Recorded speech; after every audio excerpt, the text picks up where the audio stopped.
Good morning. এখন কিন্তু একেবারে ভোর নয়, ম্যাগু বেরিয়ে গেছে আর আমি তারপর এসেছি বারান্দায়। সূর্য কিন্তু বেশ জোরালোভাবে উঠেছে আজকে, দারুণ বিউটিফুল ওয়েদার। রোদ্দুর বেশ গায়ে লাগছে। এই দেখো স্কুলের বাসও সব চলে এসেছে। Hey everyone, good morning, welcome to my channel. আমি মুন, আর আশা করবো তোমরা সবাই ভালো আছো, সুস্থ আছো। আমিও ভালোই আছি। আজকে হচ্ছে 19th of November আর এখন বাজে 7:20। ম্যাগুর আসার টাইম প্রায় হয়ে এসছে, আর হয়তো খুব জোর মিনিট 5-6। তো আমি চট করে একবার তোমাদের সঙ্গে একটু দেখা করে গেলাম। কালকে বিরিয়ানি খেয়ে একটু টেনশনে ছিলাম যে জানি না রাত্রিরে আবার আমার কি হবে। রাত্রিরের ডিনারে শুধু জলমুড়ি খেয়েছি জানো, আর কিচ্ছু খাইনি ভয়ের চোটে। তো বিরিয়ানি খেয়ে দেখলাম যে কিছু হয়নি। কালকে মানে তাড়াতাড়ি ঘুমিয়ে পড়েছি, মানে এই 9:30 নাগাদ চোখ বন্ধ করেছি আর একেবারে সকালে উঠেছি 5টা নাগাদ, 5টা সোয়া 5টা এরকম হবে। মানে একদম পুরো সাউন্ড স্লিপ জানো। যাই হোক, কিছু যে হয়নি, একা একা তো ভীষণ টেনশন হয় এইসব ব্যাপারে। আর যদি কেউ থাকতো আমি এত চিন্তা করতাম না, বাট কেউই তো নেই কোথাও, যে কারণে মানে চিন্তা তো হয়ই একটা। শরীরটা ঠিক থাকলে আমি ম্যানেজ করে নিই জানো তো, সব কিছুই চালিয়ে তো যাচ্ছি। যাই হোক, অল্প একটু বিরিয়ানি বেঁচেও আছে, পয়সার জিনিস। এবার ভাবছি কি করব, ব্রেকফাস্টে খেয়ে নেবো, কেননা লাঞ্চে আমি আজকে একটু পাতলা ঝোল আর ভাত এইসবই খাবার চেষ্টা করছি, বা সেদ্ধ কিছু। কেননা বাচ্চুদাকে ফোন করে কালকে বলতে ভুলে গেছি, সোহিনী ছিল আর একদম মানে মাথাতেই নেই যে ওনাকে একটু মাছ আনতে দেবো, কাতলা মাছের পেটি। একদমই মাছ নেই, মানে কালকেও মাছ ছিল না, আজকেও মাছ নেই। তো উনি বললেন আমি আজকে বাজারে যাব না, কাজে আমার আজকে হবে না, কালকে নিয়ে আসবো।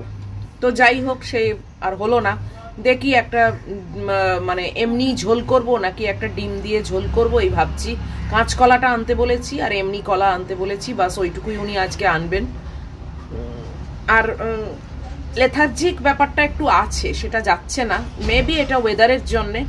ম্যাগিটাকে তো জামা পরানো শুরু করে দিয়েছি। আজকে দেখি ম্যাগির বেডটা আসার কথা, অবশ্যই তোমাদের সঙ্গে শেয়ার করব এলে। দেখি উনি আজকে আদৌ দেন কিনা, কোনো গ্যারান্টি নেই কিন্তু যে উনি দেবেন। ফোন করব, একটু বেলার দিকে ফোন করব। আর পেটটা এমনি না মানে একটু কিরকম চাপ টাইপের হয়ে আছে জানো তো, মানে একেবারে 100% যে রিল্যাক্সড আছে সেটা নয়, একটু চাপ টাইপের হয়ে আছে। ভাবছি যে বিরিয়ানিটা আর খাওয়া উচিত হবে নাকি আর খাওয়া উচিত হবে না। অল্পই আছে, বেশিটা কালকেই খাওয়া হয়ে গেছিল ফ্রেশ বলে, আর অল্পই আছে। বাসি বিরিয়ানি খেয়ে তারপরে যদি আমার শরীরটা আরো খারাপ হয় বা পেটটা কিছু হয়, তাহলে তো মানে আমি মরেছি। তো সেই ভাবছি যে বিরিয়ানির মায়াটা ত্যাগ করব। দেখো, বিরিয়ানির লোভ যে সেটা নয়, বাট ওই পয়সার জিনিস তো, তাই জন্যই মনে হয় যে ফেলে দেবো। তাও এখনো মানে আনডিসাইডেড, বুঝতে পারছি না যে কি করব। খেলেও যদিও বা খাই, তাহলে ব্রেকফাস্টেই খেয়ে নেবো, আর লাঞ্চে অবধি টানবো না, মানে যতটা তাড়াতাড়ি মানে ওটা শেষ করে দেওয়া যায়। দেখি তাও আদৌ খাবো কিনা জানি না। এমনি খুব সুন্দর ওয়েদার, তোমাদের দেখালাম। এখনো কাজকর্ম বলতে জাস্ট ঘরটা ঝাড় দিয়েছি, ম্যাগি বেরিয়ে গেছে বলে, আর আমার কোনো কাজই এখনো অবধি হয়নি।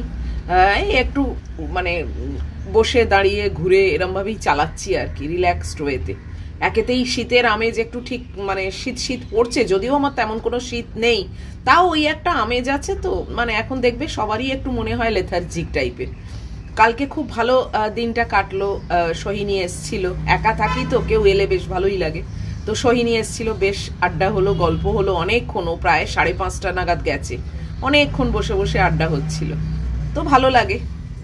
আর ও আমাকে এত ভালোবাসে, জানি তোমরা সবাই আমাকে ভীষণই ভালোবাসো, কিন্তু ওই আর কি বললাম,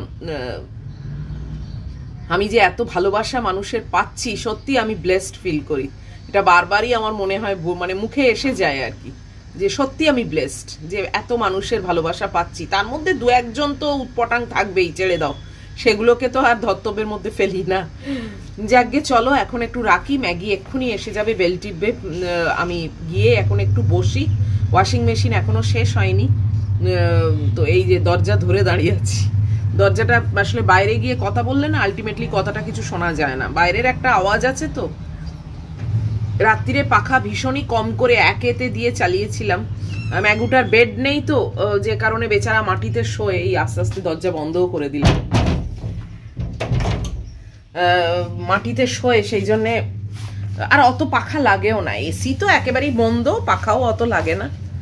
এইবারে একটু তো শীত পড়বেই বলো, যতই কম শীত পড়ুক না কেন একটু তো শীত পড়বেই।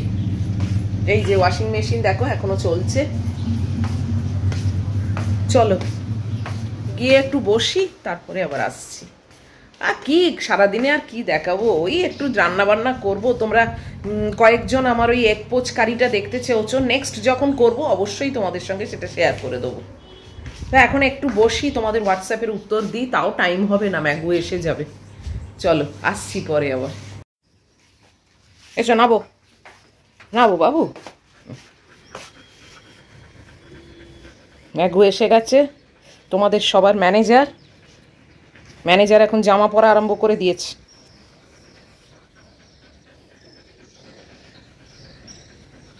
বাপিরা বলে এখনো অবধি আর কেউ জামা পরা শুরু করেনি, ম্যাগি ফার্স্ট, আমার মেয়েই ফার্স্ট।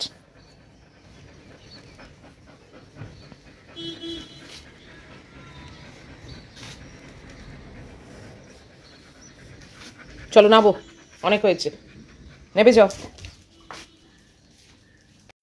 ম্যাগি এসে গেছে দেখলে, আমি মপও করে নিয়েছি, এবারে এখন একটু বসবো। মনে হচ্ছে বসেই থাকি জানো, আর রান্না বান্না করতে আর ভালো লাগছে না। সত্যি কিছু যদি ফ্রিতে খাওয়া দাওয়া পাওয়া যেত ভালো হতো। সে তো তোমরা বলবে যে হোম ডেলিভারি আনাতেই পারো, আসলে হোম ডেলিভারি আনিয়ে না মানে ঠিক চলে না। বাড়ির রান্না একটা অন্য জিনিস, হালকা পাতলা রান্না, আর বাইরের রান্না যতই হোক তাও একটু তো তফাৎ নিশ্চয়ই থাকবে, তাই না? কেননা কেউ যখন কারুর জন্যে রান্না করে তখন দেখবে সেটা বেস্ট করে করার চেষ্টা করে।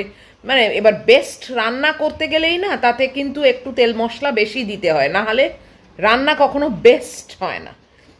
তো সেটা তো সবাই চেষ্টা করবে, তাই না? আমি হলে আমিও হয়তো নিশ্চয়ই সেটা চেষ্টা করতাম যে একটু ভালো করে, একটু জিনিসপত্র যদি দাও, যত মানে জিনিস দেবে ততই তো জিনিসটা ভালো হবে খেতে।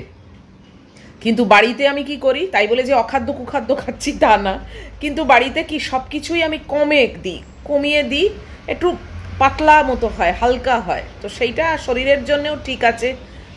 এবং বিশেষ করে আমার জন্যে, একা মানুষ থাকি, কোথায় পেট ফেট খারাপ হবে কি হবে না হবে, পেটটাই জানো তো আসল, মানে পেটটা খারাপ হলেই না, মানে অন্য কিছু দেখো ঠান্ডা লাগাবো না, এই করবো না, ওইগুলো তবু কন্ট্রোল করা যায়, কিন্তু পেটে কিছু হলে না ভীষণই অস্বস্তি ব্যাপার একটা। তো তাই জন্যে ওই আর কি যাবো, বলি যেটা মনে হয় সেটাই তোমাদের বলি, যেটা ফিল হয় সেটাই তোমাদের সঙ্গে শেয়ার করি। যাবো তো বটেই, রোজই যাই, ওই হালকা পাতলা কিছু একটা ঝোল ফোল করবো, হয়ে যাবে আমার। আর মাছ তো নেই, ওই ভাবছি তাতে একটা ডিম ফেলে দেবো, কি এই আর কি, দেখি কি করি। আবার এক এক সময় ভাবছি যে মাছ যখন নেই তখন চিকেনের একটু স্টু করে খাবো। এসব অনেক রকম মাথার মধ্যে ঘুরছে, বা কোনটা ইজিলি হবে, কোনটার জন্যে সব সরঞ্জাম তো সবই আছে বলো, সবজি তো তোমাদের দেখিয়েছি, বাস্কেট ভর্তি সবজি, সব কিছু দিয়ে একটা চিকেনের পিস দিয়ে কি একটু স্টু টাইপের করে নেবো, সেটা মনে হয় আরও বেশি হেলদি হবে। দেখা যাক, এখন একটু বসে চিন্তা ভাবনা করি, তারপরে যেটা করব সেটা তো তোমরা দেখতেই পাবে। তো চলো এখন রাখি, আবার আসছি। 8:10 মতো বাজে, এই যে বাচ্চুদা কলা দিয়ে গেল, আর বলেছিলাম কাঁচকলা একটা দিতে, সে আর মনে নেই, মানে খেয়ালই নেই, বলে কলাই শুনেছি তো, বললাম কলা মানে এই কলা প্লাস কাঁচকলা, সে আর কাঁচকলা একটাই আনতে বলেছিলাম, সে আর ওনার মনে নেই, যে কারণে কাঁচকলা আর হলো না। বসে বসে এতক্ষণ ধরে চিন্তা করলাম একটু চিকেনের স্টু করব, জানো তো আমি আর ভাত টাত কিছুই করবো না, আমার জন্যে চিকেনের স্টু করব, ওটাই আমার লাঞ্চ হবে। খুবই হেলদি সবজি দিয়ে করব, আর এক পিস চিকেন দেবো, বাস ওইটাই আমার লাঞ্চে হয়ে যাবে। তো চলো সেটার জন্যই যাই। ও ঘরের পাখাটা চলছে, দেখো মপ করে পাখা চালিয়ে ভুলে গেছি জানো, পাখাটাকে আবার বাড়িয়েও রেখেছিলাম যাতে তাড়াতাড়ি শুকিয়ে যায়। ম্যাগির তো কোনো ঠিক নেই না, ভিজের ওপরে গিয়ে ওই জামা পরেই বসে পড়বে। যাকগে চলো রান্নাঘরে এন্ট্রি নিলাম। উফ,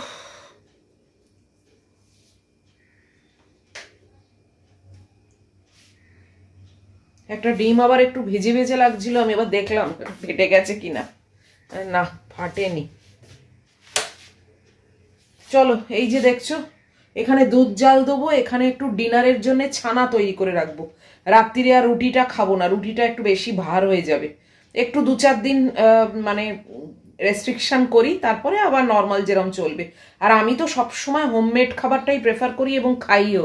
মেনলি যখন একা আছি, সেই গুড্ডি থাকলে তখন একটু বাইরের খাওয়া হয়, ও ভালো লাগে, মানে ভালোবাসে এদিক ওদিকে একটু খেতে, তো তখন খাওয়া হয়। তাও তখন মনে জোর থাকে, কেননা মেয়েটা তো রয়েছে সঙ্গে। এখন আমি চেষ্টা করি মানে 99%ই হোমমেড খাবার খেতে। বেশ অনেক দিন পরে কালকেই দাদা বৌদির বিরিয়ানিটা খেলাম। তবে দাদা বৌদির বিরিয়ানি যাই বলো না কেন, বিশাল আহামরি কিছু একটা লাগলো না। না মানে একটা যে বিশাল স্পেশাল কিছু, সোহিনীর অবশ্য ভীষণই ভালো লেগেছে, কিন্তু আমার মানে নর্মাল বিরিয়ানি যেরকম খাই নর্মাল। হ্যাঁ, এইটা একটা বলতে পারি যে খুব একটা যে তেলাক্ত ব্যাপার, খুব একটা রিচ, সেইটা ছিল না। আদারওয়াইজ কিন্তু টেস্ট ওয়াইজ মানে বিশাল কিছু স্পেশাল বুঝলাম না। তো যাই হোক, মানুষ টু মানুষ নিশ্চয়ই টেস্ট ভ্যারি করে, কিন্তু হ্যাঁ রিচ সেরকম একেবারে যে তেল চপচপে ব্যাপারটা সেটা নয়, সেইটা একেবারেই নয়।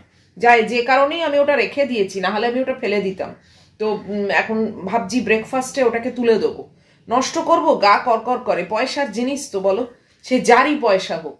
তাই জন্য ভাবছি যে ব্রেকফাস্টে ওটা খেয়ে উঠিয়ে দেবো, দিয়ে তারপরে চিকেন স্টু খাবো। যাকে চলো লেগে পড়ি, এইগুলো জাল দিয়ে আগে ছানাটা করি, আর ম্যাগির সব মাংস টাংস ভাত টাত বসাই, তারপরে আবার আসছি। আমার পায়রা সন্তান আছে, গলার আওয়াজ পেয়েছি, ও এদিক ওদিক আছে, খেতে দিয়েছি অলরেডি সকালে। চলো একটু পরে আবার আসছি। এই যে সব সবজিগুলো কেটে রেখেছি, এটা একটা চিকেন, পেঁয়াজ, ধনেপাতা আর আদা রসুন। 8:30 মতো বাজে, আমি সবজিপাতি সব সরঞ্জাম কেটে নিয়েছি, তোমাদের দেখালাম। এখানে ম্যাগির ভাত হচ্ছে আর ম্যাগির মানে মাংস হচ্ছে, মাছ নেই, মাছ তো বললামই নেই, শুধু মাংসই হচ্ছে। আর সবজিপাতি আমি যা ছিল মানে স্টুতে যেগুলো দেওয়া মানে যায় আর কি, কেননা পটল স্টুতে দিয়ে আমার ভালো লাগে না। তো ওই বিট দিয়েছি, গাজরটাও নেই, তো বিট দিয়েছি, বাঁধাকপি, পালং শাক, বরবটি, টমেটো, পেঁয়াজ, এই। আর স্টুতে না মানে অলওয়েজ চেষ্টা করবে রসুন আর আদা এইটাকে মানে আইদার কুচি করে কেটে বা গ্রেট করে দিতে, কেননা এইতে না ওই আদা রসুন পেস্ট একদমই ভালো লাগে না খেতে, কেননা আর কোনো মশলা পড়ে না, তো যে কারণে আদা রসুনের পেস্টের একটা দেখবে অন্য মানে একটা মানে স্মেল আছে, একটা ফ্লেভার আছে, সেইটা না ভালো লাগে না স্টুতে। তো চলো বড় কড়াটা বসিয়ে আর এই স্টুটাই শুধু করব আমার জন্য, আর কিছু করব না। ব্রেকফাস্টও আমি ওই বিরিয়ানিটাই আছে, ওটাকেই গরম করে খেয়ে নেবো, বাস। তো রান্নাঘরের পাট মিটেই যাবে তাড়াতাড়ি। তো চলো আগে স্টুটা করি, আর কিরমভাবে স্টুটা করছি আগেও শেয়ার করেছি, বাট আবারও শেয়ার করছি, কেননা জানি ঠিক তোমরা কেউ না কেউ বলবে যে মুন আবার স্টুটা একটু দেখাও। তো তাই জন্য আমি যেভাবে করি একদম সিম্পলভাবে সেটাই তোমাদের সঙ্গে শেয়ার করছি, দেখে নাও। এই যে কড়া গরম করে একটু সাদা তেল দিয়েছি আর একটু বাটার দিয়ে দিলাম। এই স্টুতে না একটু বাটার দিলে খুব ভালো লাগে। এই সময় তোমরা গোটা গরম মশলাও অ্যাড করবে, আমি সেটা পছন্দ করি না বলে দিলাম না। এবং পেঁয়াজটা দিয়ে দিলাম আর আদা রসুনটাও দিয়ে দিলাম। খুবই ইজিভাবে করছি। এটা একটুখানি সটে করবে, মানে একটু ভাজবে, তবে বিরাট ভাজা নয়, কিন্তু একটু আলগাই ভাজবে, মানে অল্প আর কি, একটু কাঁচা গন্ধটা বেরিয়ে যাবে, চলে যাবে, বাস ওই অবধি। এতে চিকেনটা অ্যাড করে দিয়েছি। চিকেনটা একটু নাড়ানাড়ি করেই আমি সবজিগুলো সব দিয়ে দিলাম, দিয়ে এবার পুরোটা একটুখানি ফ্রাই করব, তেলেতে একটু ভাজবো আর কি পুরোটা।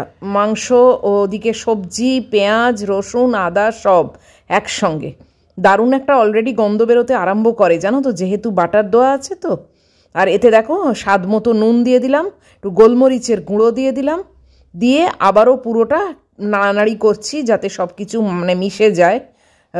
শিমও দিয়েছিলাম, শিমটা বলতে ভুলে গেছি, এই কটা শিম ছিল সেটাও দিয়ে দিয়েছি। দিয়ে এই দেখো একটু গরম মশলা গুঁড়ো দিয়ে দিলাম। তোমরা গোটা গরম মশলা দিলে আর গরম মশলা গুঁড়োটা দেওয়ার কোনো প্রয়োজন নেই, আমি গোটা গরম মশলা দিইনি বলে গরম মশলা গুঁড়ো দিলাম। এবারে একটু বেশি করে জল দিয়ে দেবে, কেননা স্টু তো বুঝতেই পারছো একটু তো জল জলে মতো হবেই, স্যুপ মতো খেতে ভালো লাগে। দিয়ে এটাকে আমি এবারে এইভাবে ঢাকা দিয়ে রেখে দেবো, একদম স্লো কুকিং হবে, যতক্ষণ না সব কিছু সেদ্ধ হয়ে যায়। দেখলে আমি কিভাবে স্টু করলাম, চিকেন স্টুটা। এই যে ঢাকা দেওয়া রইলো, এখন এটা ভালো মতো সেদ্ধ হবে, সমস্ত সবজি একদম নরম হয়ে যাবে, অবশ্যই চিকেনটাও নরম হবে। তারপরে আমি ধনেপাতা দেবো আর একটু কর্নফ্লাওয়ার জলে গুলে ওতে দেবো, বাস এইটুকুই বাকি থাকছে। আদারওয়াইজ আর কিছু, আর তারপরে তোমরা পরে আবার একটু বাটার অ্যাড করতেই পারো, বাট আমি আর বাটার অ্যাড করবো না। ওই প্রথমেই যা একটু তেলের সঙ্গে বাটার দিয়েছি, বাস ওটাই আমার জন্য এনাফ। আর শুধু ধনেপাতাটা লাস্টে দেবো। তো বসিয়ে দিলাম, ম্যাগুর ভাতটাও হয়ে গেছে প্রায়, গ্যাসটাকে বন্ধ করে দিয়েছি, ঢাকা দিয়ে দেবো। এবার ওই ভাপেতে হবে, আর মাংসটা তো এখন একটু হবে। তো আর কোনো কাজ কাম নেই, এবারে দেখি বিরিয়ানিটাকে বার করি, ওটা গতি করতে হবে, বুঝেছো তো? ওটাকে একটু গরম করে আর খেয়ে নিই। এই যে ফ্রিজ থেকে দাদা বৌদির কৌটোটা বার করলাম, দেখো এইটুকুই বেঁচে আছে। এই বিরাট বিরাট দুটো আলুই আছে, আসল ভাত আর মাংসটা তেমন কিন্তু কিছু নেই, মানে খুবই কম। এই দুখানা আলু বাদ দিলে মানে কয়েক গাল আছে।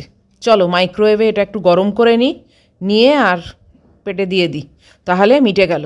এটা ফেলাও গেল না, কিছু না, খাওয়াও হয়ে গেল। এটা আমার স্টুটা হচ্ছে, দেখেছো তো? বিরিয়ানিটা দেখলে বিশাল যে আছে তা কিন্তু নয়, শুধু দুটো বড় আলু বেঁচে আছে, যেটার জন্য মনে হচ্ছে যেন অনেক। আসলে কিন্তু মানে আলু দুটো যদি বাদ দিই না, এইটুকুনি বেঁচে আছে।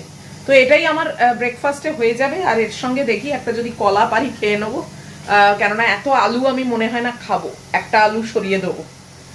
যাকে চলো, এটা মাইক্রোওয়েভে গরম হচ্ছে, ওটা গরম হলে তারপরে খাবো। আর মাংস মানে স্টুয়ের গ্যাসটাকে একদম লো করে রেখেছি, ও আস্তে আস্তে হতে থাক, কেননা একটু টাইম লাগবেই। সবজিপাতিগুলো যেন একদমই নরম হয়ে যায়, কেননা স্টুতে না সবজিপাতি ওই কচকচ করবে, ভালো লাগে না। এ তো আর চাইনিজ রান্না না যে কচকচ করবে। আর ম্যাগির গ্যাসটা এক্ষুনি একটু পরেই বন্ধ করে দেবো। এই যে অল্প একটু গরম করে নিয়েছি, এবার বার করে নিচ্ছি, কেননা আমি বেশি গরম খাবার আমি খেতে পারি না। তো বাস এইটুকুই আছে, দুটো আলু আমি খাবো না, এই ভাত আর মাংসটাই খাবো। রেখে এলাম টেবিলে, আর আমার মেয়ে ওইখানে শুয়ে আছে, দেখতে পাচ্ছ? এই দেখো, চোখটা কিন্তু এই দিকে, নজরটা কিন্তু আমার এই দিকে আছে, দেখো আলমারির তলা দিয়ে দেখছে সব। আমার মেয়েকে দেখেছো? ঘরে শুয়ে আছে এমন পজিশনে, ও কিন্তু চোখটা এইদিকে আছে। মাম্মাম কোথায় যাচ্ছে, কখন বেরোচ্ছে, কখন রান্নাঘরে ঢুকছে, ও কিন্তু সমস্ত নজরে রাখে, জানো তো? এমন না হয় যে একবারে মানে ওই হয়ে শুয়ে আছে, ওর খুব নজর থাকে আমার উপরে। যাই হোক, কুকারটাকে এবার বন্ধ করে দিই, আর স্টুটা হতে থাকুক, আলো টালোগুলো বন্ধ করে এবার গিয়ে বসি খেতে। ব্রেকফাস্টে বিরিয়ানি, বলো কেউ এরকম খায়? আমি খাই, আমি জানি এর মধ্যেও আবার একজন দুজন আছে যারা এরকম কমেন্ট দেবে উদ্ঘট, যে বিরিয়ানির লোভ সামলাতে পারলে না ব্রেকফাস্টে বিরিয়ানি খাচ্ছ, এইসব বলবে। ভাই নিজের বাড়িতে যা খুশি করব, তাই না? নিজের বাড়িতেও যদি এই স্বাধীনতা না থাকে তাহলে কি করে চলে? যেরকম ইচ্ছে হবে, যেরকমভাবে চলতে ইচ্ছে হবে সেইভাবেই চলবো। আর যেহেতু এটা লাইফস্টাইল ব্লগ, তাই জন্যে যা করি সেটাই তোমাদের সঙ্গে শেয়ার করি, তো এটাই আর কি।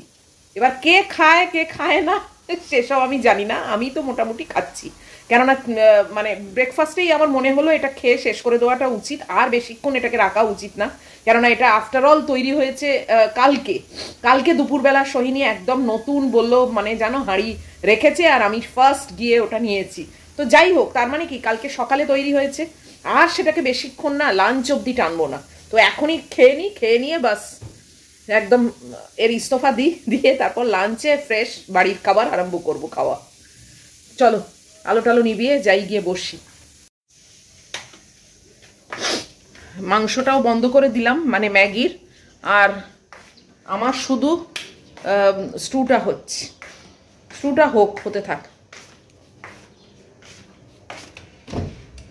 ওয়েদারটা বেশ ভালো, জানো তো? বেশ একটু অল্প ঠান্ডা ঠান্ডা হাওয়াও আছে, আবার রোদও আছে, বেশ ভালো লাগে এরকম ওয়েদার। তোমাদের হোয়াটসঅ্যাপের উত্তরগুলো দেবো, দিয়েছি খানিকটা দিয়েছি, কিন্তু অনেকে আবার পরে দেয়, তো তাদেরটা আবার পড়ে থাকে। বসলাম, খেয়ে উঠে তাড়াতাড়ি চানটা সেরে নিই, কেননা আবার চান করে এসে ফোন করব। ওই কাকে ফোন করব? ওই যে ম্যাগির বেডটা দেবে তাকে। দেখি আবার আদৌ সে আজকে দেয় কি না, নাকি বলে যে এখনো হয়নি। দাঁড়াও ঠিকঠাক করে বসি আগে। যাদের আমার স্লিভলেস না মানে নাইটি নিয়ে প্রবলেম, এই যে এইটুকু হাত দেখা যায় বলে, তারা কিন্তু এই শীতকালে নিশ্চিন্ত থাকো, কেননা এই যে চাপা আছে। শীতকালে আমি এখন স্লিভলেসের দিকে যাই না, হাফাতাই পরি। তো কাজী তারা এখন অ্যাটলিস্ট জানুয়ারি অবধি তো বটেই স্লিভলেস আর দেখতে পাবে না। কালকে কৌশিক একটা মেসেজ দিয়েছে, দেখলাম, মেসেজ না মানে ওটাকে কমেন্টই বলবো, হ্যাঁ কমেন্ট দিয়েছে যে মুন আপনি বরং দুটো হাত কেটে ফেলুন। হ্যাঁ দুটো হাত কেটে ফেলুন, তাহলে আর কেউ দেখতে পাবে না, কারুর সমস্যা হবে না। এটা মানে বেশ একটু ফানি একটা কমেন্ট। সত্যি মানে মানুষের না কি বলবো। একজন লিখেছো যে এরাই মুন দেখবে এদের বাড়িতে কিন্তু মেয়ে বউ তারা সব কিন্তু স্লিভলেসের ওপরই থাকে। সত্যি কিছু একটা নেগেটিভ কমেন্ট না লিখলে না অনেকের মানে মনে আনন্দ লাগে না, স্যাটিসফ্যাকশন আসে না একটা কিছু নেগেটিভ কথা না লিখতে পারলে। দেখো চামচে নিয়ে বসলাম, আমি হাত দিয়েই খাচ্ছি।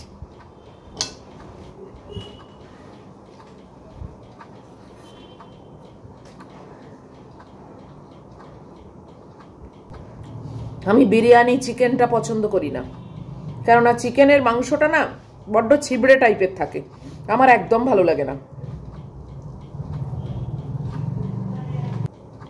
আমি সোহিনীকে ওই জন্য বলে দিয়েছিলাম যে তুই নিলে আমার জন্য কিন্তু চিকেন নিবি না। ও ওরটা চিকেন নিয়েছে, আমারটা মাটন। এত দেয় না, পুরোটা একসঙ্গে খাওয়া মানে জানি না আমাদের ক্ষমতায় কুলোয় না, অনেকে নিশ্চয়ই পারে। সোহিনীও তো কালকে পারলো না, বাড়ি নিয়ে গেল। আমি বললাম বাড়ি নিয়ে যা, বাড়ি নিয়ে গিয়ে খেয়ে নিবি পরে। যাক যে চলো খেয়ে নি, খেয়ে চান টান করে তারপর আসছি। আর বেডটা দিলে অবশ্যই তোমাদের সঙ্গে শেয়ার তো করবই। এই যে ব্রেকফাস্ট খেয়ে চলে এসেছি স্টুয়ের কাছে। এই দেখো ফাইনাল লুকটা, আমার স্টুটা কিন্তু হয়ে গেছে, ধনেপাতাও অ্যাড করে দিয়েছি। আর ঝোলটা যেহেতু কম আছে আর কর্নফ্লাওয়ারটা দিইনি, গ্যাস অফ করে দিলাম। আমার কি মেমারি লস হয়ে গেছে? এইমাত্র চান করে বেরোলাম, চান করে বেরিয়ে দেখছি যে আজকে কাপড় জামাই শুকোতে দিইনি। জানো কি অবস্থা, ওয়াশিং মেশিনে সমস্ত পড়ে আছে এবং সুইচটা অব্দি অন করা। বলো এই এখন সব শুকোতে দিচ্ছি, মাথার চুল অব্দি আঁচড়ানো হয়নি।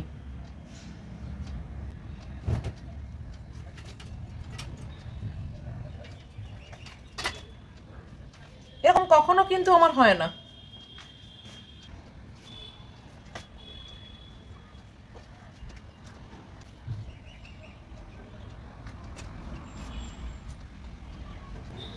সকাল থেকে যে জামাটা পরেছিলাম সেটা চান করে উঠে ফ্রেশ এটা পরলাম, আর ওটা ওয়াশিং মেশিনে ফেলবো। ফেলতে গিয়ে দেখছি যে আরে সুইচ তো অন করা, ভেতরে সমস্ত জামা কাপড় রয়েছে।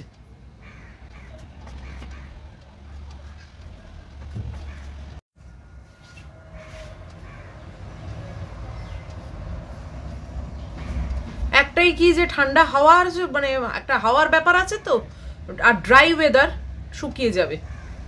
কিন্তু তাও সকালে রোদ্দুরটা তো গেল, কোনো দিন এরকম হয়নি, এত বছর ধরে রয়েছি, এই প্রথম এটা হলো।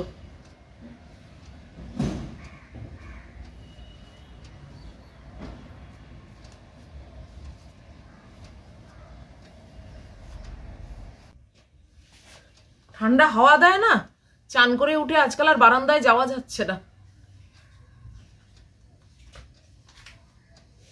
আজকে দুটো কাঠবিড়ালিকে দেখলাম দৌড়োদৌড়ি করছে গাছের এই মানে ট্রাঙ্কটা ধরে, আর ক্যামেরাটা সামনে ছিল না বলে তোমাদেরকে আর দেখাতে পারিনি। ছুটে যাব, ক্যামেরা নেবো, আসবো, ততক্ষণে সে চলে যাবে। ওই জন্য নিজেই দেখলাম, তোমাদের আর দেখানো হলো না। এখন যাই, আগে গিয়ে ম্যাগুর খাবারটা রেডি করে হোল্ডারে দিয়ে আমি ওই ভদ্রলোককে একটু ফোন করি যে ওই ম্যাগুর বেডটা দেবে। আদৌ উনি আসবেন কিনা জানি না, দেখা যাক।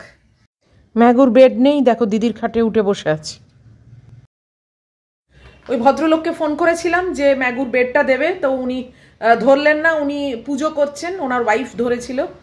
তো ওনার ওয়াইফ বললেন যে হ্যাঁ আজকে রেডি হয়ে গেছে, আপনার বেডটা দেওয়া হবে, আজকেই ডেলিভারি হবে। আমি বলেছি 11টার মধ্যে, উনি বলেছিলেন তো 11টার মধ্যেই এসে দিয়ে গেলে ভালো হয়। তো উনি বললেন যে ঠিক আছে, উনি পুজো করে উঠে আপনাকে কল করবেন, কখন যাবেন না যাবেন উনি বলে দেবেন, দেখা যাক কখন আসে। উনি কিন্তু আমায় বলেছিলেন 11টার মধ্যেই আসবো, তাই আসবে আর কি। ঠিক আছে চলো, এখন একটু নিজের ফ্যাব্রিকের কাজ টাজ কিছু করি, তারপরে মানে ম্যাগুর বেডটা দিয়ে গেলে অবশ্যই তোমাদের সঙ্গে শেয়ার করে তারপরে ভিডিওটা শেষ করব।